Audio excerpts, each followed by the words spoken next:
Assalamualaikum warahmatullahi wabarakatuh. Kula nuwun rahayu. Ya. Semoga kawula-kawula di sana sehat-sehat semua. Untuk episode kali ini Bang P akan memberikan suatu secercah informasi ke kawula. Apakah kawula tahu bahwasanya bangsa Jawa adalah bangsa yang hebat? Bangsa Jawa adalah bangsa yang adijaya. Bangsa Jawa juga adalah bangsa yang merdeka. Namun tidak hanya bangsa Jawa yang hebat, adijaya, serta merdeka. Bangsa-bangsa yang ada di seluruh Federasi Nusantara dan Kekaisaran Jawa merupakan bangsa yang tidak bisa dianggap main-main. Bahkan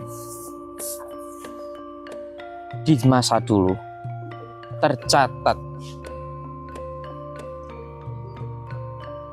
dinasti Liang tahun 552 Masehi pernah mencatat bahwasanya dulu di Jawa ada kerajaan bernama Taloma atau kita kenal sebagai Taruma. Kerajaan tersebut mempunyai raja, dan raja tersebut mempunyai saudara.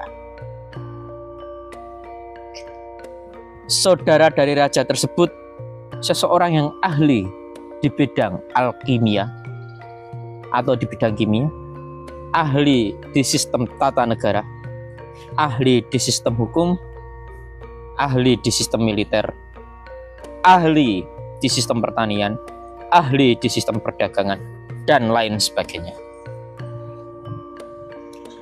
Kemudian masyarakat sangat menyayangi saudara dari raja yang berkuasa. Kemudian raja yang berkuasa sangat iri terhadap saudaranya tersebut. Dan raja yang berkuasa tersebut menangkap saudaranya tersebut. Tangannya dua dibongrol dan dirantai, kemudian dimasukkan di dalam penjara. Namun, apakah saudara dari raja tersebut marah dan dendam kepada sang raja? Tidak. Disinilah saudara dari raja tersebut menunjukkan bahwasanya karakteristik orang Jawa yang sebenarnya adalah welas asih. Welas artinya cinta, dan asih artinya kasih sayang, yaitu cinta dan kasih sayang. Kemudian masyarakat mendengar bahwasanya saudara dari sang maharaja itu dipenjara oleh rajanya, melakukan sebuah demonstrasi yang sangat besar. Di catatan dinasti Liang yang ada di Cina tahun 552 Masehi mengatakan bahwasanya ada 400 orang melakukan demonstrasi di depan kerajaan untuk supaya sang raja membebaskan saudaranya dari penjara. Akhirnya sang raja pun memanggil dan menyuruh prajuritnya untuk membawa saudaranya kemari. Kemudian sang saudara raja dihadapkan kepada sang raja. Di depan mata sang raja dan di depan semua pejabat negara, rantai yang memborgol yang menali tangan saudara sang raja terlepas hanya satu tarikan lengan. Kenapa bisa rantai itu terlepas? Di catatan dinasti Liang mengatakan bahwasanya saudara sang raja ini mempunyai satu kemampuan yang tidak dipunyai oleh orang-orang, yaitu apa? Ahli kimia. Mungkin pada saat itu kata kimia tidak ada, kata kimia belum banyak yang kenal, kata kimia belum banyak yang terdengar, sehingga raja dan pejabat kerajaan menyaksikan peristiwa tersebut dengan sangat terheran. Kenapa terheran? Menyangka adik sang raja itu sangat sakti, mandraguna. Akan tetapi, apakah kawula tahu apa alasan dibalik kesaktian dari adik sang raja itu? Ternyata di catatan dinasti Liang tahun 1550, mohon maaf, di catatan dinasti Liang tahun 552 Masehi, itu dikatakan bahwasanya adik sang raja menguasai ilmu kimia dan pencampuran antara zat senyawa-senyawa tertentu sehingga bisa menghasilkan asam korosi besi dan tidak berbahaya di kulit manusia. Disinilah kesaktian tersebut berasal. Lalu apa yang dilakukan sang raja? Serang takutnya dia kepada saudaranya, serang takutnya, serang khawatirnya tahtanya untuk direbut. Sang raja mengasingkan saudaranya tersebut di tanah India.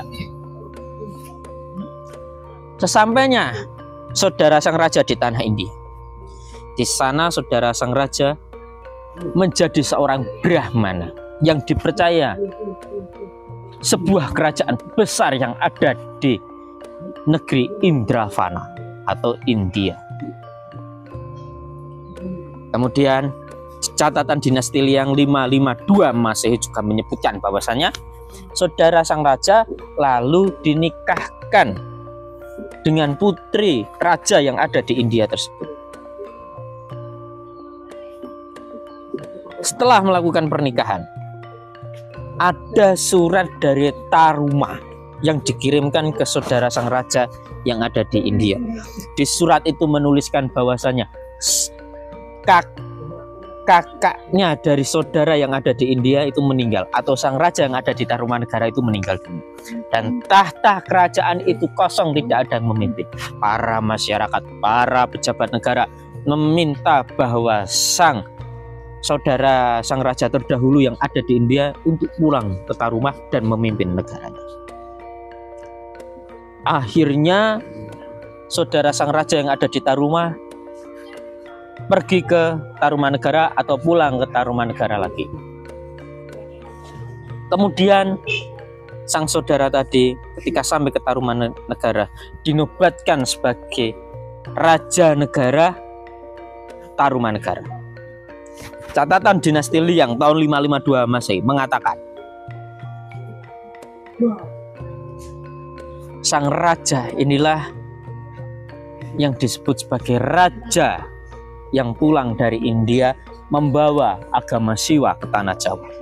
Masyarakat Jawa, babat tanah Jawa, dan naskah-naskah Jawa mengenal sang raja ini dengan sebutan Aji Saka.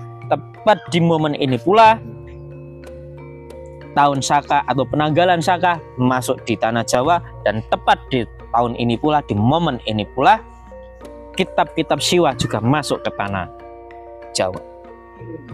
Kemudian dari kitab-kitab yang dibawa inilah para Brahmana, para pujangga, para resi berkumpul berpadu menjadi satu untuk menciptakan sebuah kebudayaan yang besar, sebuah tradisi yang maju, dan sebuah budaya yang megah untuk menciptakan kemakmuran. Terciptalah beberapa macam serat yang kita kenal saat ini. Mahabharata, Ramayana, dan lain sebagainya. Resi-resi dan Brahmana, para orang-orang Jawa, para cendekiawan cerdas di Jawa, dan para pujangga Jawa memodifikasi naskah-naskah yang ada di India dan menyempurnakan naskah-naskah yang dari India yang tidak sempurna menjadi sempurna. Sebab itulah di tahun 1400 atau di abad ke-14, seorang putra dari Tumenggung Wilwaktikta yang berada di Tuban mempunyai seorang anak yang konon katanya menjadi seorang preman. Banyak naskah Jawa menyebutkan anak dari Temenggung menjadi seorang Robin Hood, yang dimana perampok para bangsawan-bangsawan dan memberikan hasil rampokannya kepada masyarakat yang jelata. Anak tersebut dikenal dengan nama Raden Mas Syahid. Kemudian sang Raden Mas Syahid mempunyai seorang guru yang disebut sebagai Sunan Ampel. Dari gurunya ini Raden Mas Syahid disuruh bertapa dan dikasih sebuah tongkat. Bertapa di sebuah tepi kali. Dari pertapaannya selesai, inilah Raden Mas Syahid diangkat menjadi Sunan Kalijaga. Namun cerita itu adalah cerita sanepan. Cerita itu adalah cerita yang menggambarkan betapa pinternya putra Temenggung Wilwaktikta yang pada saat itu menjadi seorang pangeran yang bisa menyelesaikan semua permasalahan negara. Pada saat itu Tuban di tahun abad ke-14 dijelaskan dalam Sara Tuban, dijelaskan dalam Baba Tuban, dijelaskan dalam Sastra Tuban yang ditulis pada tahun 1580. Bahwasanya negara Tuban saat itu sedang dalam gejolak besar, di mana pertinggian dan peperangan antar umat beragama, antar masing-masing ras, masing-masing suku sangat besar, karena Tuban wilayah pelabuhan yang sangat megah, penghasilannya sangat besar. Bahkan dicatatkan di Serat Tuban satu hari penghasilan pelabuhan yang ada di Tuban sekitar 25.000 keping emas atau sekitar 15 miliar rupiah per hari. Kemudian dari pertarungan, perebutan kekuasaan, perebutan pelabuhan, pertempuran antar kongsi dagang, inilah sang pangeran Wilwaktikta Tuban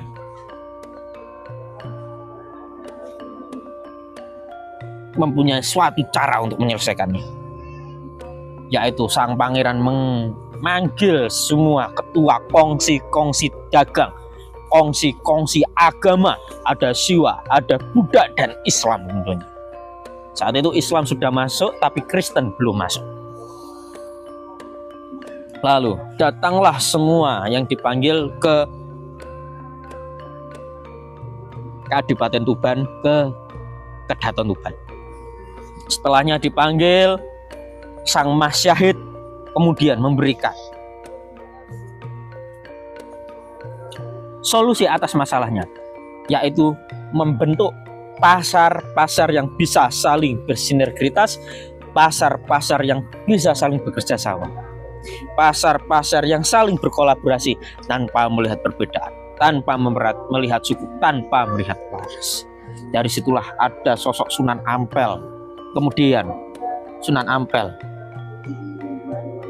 berkata pada Raden Mas Syahid, apakah jenengan tahu apa yang jenengan lakukan? Raden Mas Syahid menjawab, saya tahu apa yang saya lakukan, karena dari kitab yang saya yakini, kitab yang saya pelajari, bahwasanya Allah sudah menurunkan nabi dari kaumnya masing-masing, dan Allah sudah memberikan ilmu dari nabi yang turun di kaum masing-masing dengan bahasanya masing-masing mudah dimengerti. Dari sinilah saya berpikir bahasanya Allah itu maha menyatukan semua kesatuan, maha menyatukan semua perbedaan, dan maha menyatukan semua suku, ras, dan agama beserta bangsa tanpa melihat sesuatu. Disinilah, dari serat inilah, dari kitab inilah saya memahami arti sejatinya sebuah kesempurnaan berasal dari ketiadaan dan perbedaan yang nyata. Disitulah kita menggabung bersatu tanpa melihat perbedaan, lahirlah sempurna. Kemudian sang Sunan Ampel memberikannya anugerah gelar atau gelar, yaitu sebagai sang Kalijaga. Arti Kalijaga sendiri adalah sang penyatu semua aliran tanpa melihat sebuah perbedaan, atau orang yang bisa menyatu berbagai macam aliran hingga membentuk suatu kasembadan hingga membentuk suatu kedamaian.